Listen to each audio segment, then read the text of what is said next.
Welcome back. Izefua Era Bob is a parenting and well-being and human flourishing teacher and also a coach. With nearly 2 decades of practice experience, she's trained as an applied positive psychology practitioner, an applied positive psychology coach at the renowned Flourishing Center in New York, USA. Now she will be talking to us about positive parenting. Good morning. Good morning. How are you doing today? Very well, thank you. Now, let's just delve right into the conversation for today. Positive parenting. Please tell us about that. How do we go about positive parenting? Okay, so there are several ideas around parenting these days, and I think sometimes we confuse what positive parenting is. First of all, what positive parent is not is that positive parenting is not permissive. So people think that when we talk about positive parenting or positive discipline or other forms that are called conscious parenting, what we're saying is we should let our children go wild and not have any form of regulation. No. Positive parenting, on the other hand, is actually a non-punitive, so that is not punishment. It is a non-punitive and a non-permissive way of raising our children. All right. So it is actually finding that beautiful balance in between where there is discipline, but discipline in this context is not punishment. Discipline means to train our children so that they are resilient, they are responsible, and respectful citizens. Okay, so by saying discipline is a topic of concern in Nigeria, because recently a video was viral. I don't hear you very well. Can you hear me now? Yes, I can. Okay, I said discipline is a topic of concern in Nigeria, and most recently we saw a video going viral on social media of a dad beating his child. Now, are you saying that that is not positive parenting? I'm sorry, that is not positive parenting, that is cruel parenting. Okay. So when you talk about that video, so this is the thing.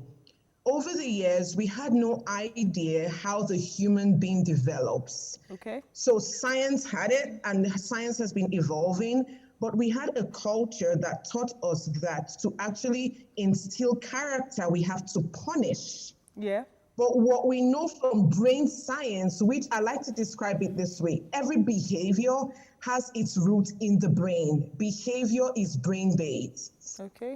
Okay? Yes. And what we know from brain science is when you are able to form respectful relationships with individuals that are respectful, and when people feel a sense of belonging and significance, they behave better. So that video, the father was focusing on the behavior instead of focusing on the belief driving the behavior. Why did that girl return? Why did she not obey? What happened within the dynamics? And beyond the why, how can you train that child so that next time she makes a better decision? Okay. And that is what positive discipline is. So contrary to what we think, punishment focuses on the trouble, and punishment is focused to pay you for what you have done. Like, I'm going to pay you back because you did wrong. Okay. The root word of discipline is disciplining, which means to teach. It focuses on teaching the child skills to support the child do better. So if I ask, what did he teach her that day by beating her? What did she learn? That she'll possibly get beaten for making mistakes or not obeying. Good. And our role as parents is to instill character skills. So positive discipline, we provide tools to support parents to actually do what they really mean to do. So that father meant for the child, the intention will be, so that next time she doesn't go into join the group I said she should not join, or she understands why she shouldn't. There are options in a way that she gets it. Okay, now for the benefits of our viewers, we know that this topic is very important in Nigeria at this time. What is the best positive parenting in disciplining measures? So when you say what is the best, positive discipline and positive parenting is filled with a lot of tools, but I think the first place I would start is recognizing that our children are complete. Okay. That girl is complete, she's whole, and our children are not good, neither are they bad. Okay. They are not their behavior. Behavior is an outcome. So separating the child from the behavior, and know the behaviors are learned.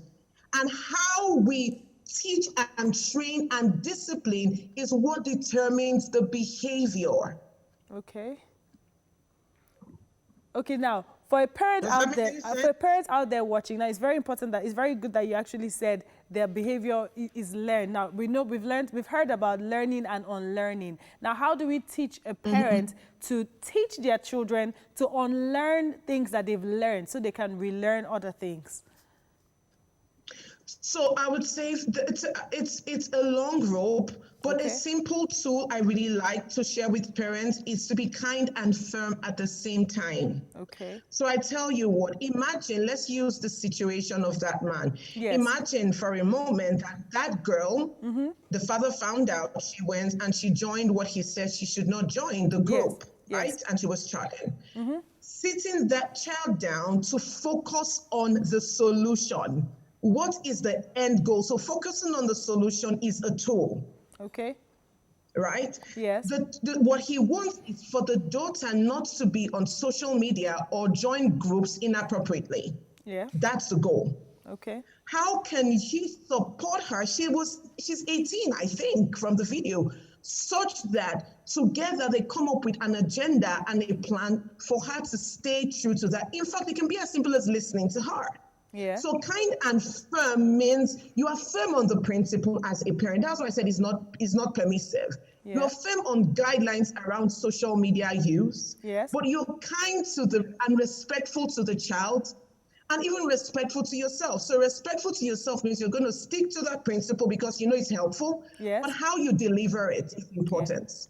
Okay, now from what I'm getting is Izefua, this basically is responsibility for the parent. Now, how do we channel this mindset for parents who have been probably experienced other forms of discipline from their parents? How do they now start to learn how to inculcate this?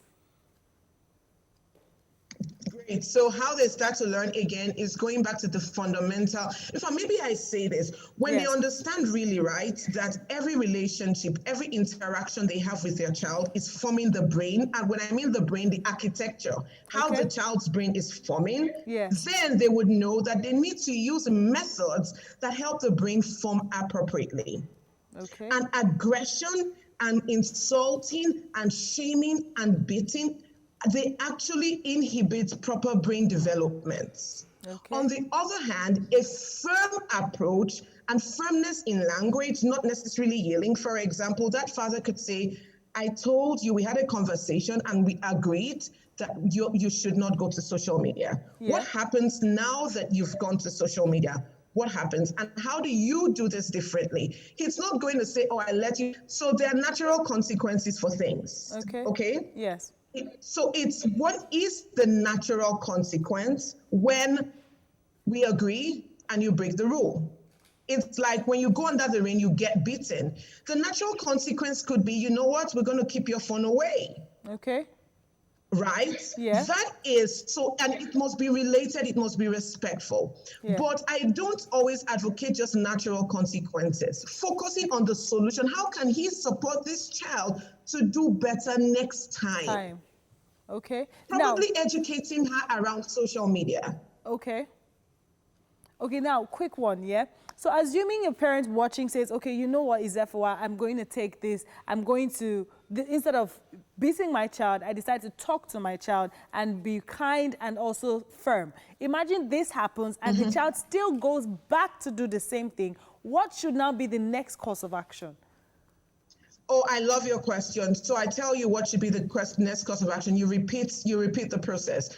Listen, habits are not formed in a day. As adults, how many things do you intend to do? And the first day you start, you're perfect, right? Yeah. learning from brain science takes time. We say when neurons that wire together, fire together, that simply means for you to cultivate a habit, right, you need to repeat it over and over and over and over again. Okay. And that happens because in the brain, I want to say it in a very lame way. In the brain, it's like you're creating a path, a road. Okay. And the more you step on that path, it gets broader. And it's like, imagine you're passing through a bush. The more people walk through it, the more it's broadened, the more people can pass through. True. So the child does it again, repeats the process. It's like learning to become a lawyer. You didn't just go one day and you became a lawyer. Practice, practice, practice. Very true. Thank you so much, Izefua. I am very sure that a lot of Nigerian parents and other parents watching have learned a thing or two on how to realign their positive parenting. Thank you for having me.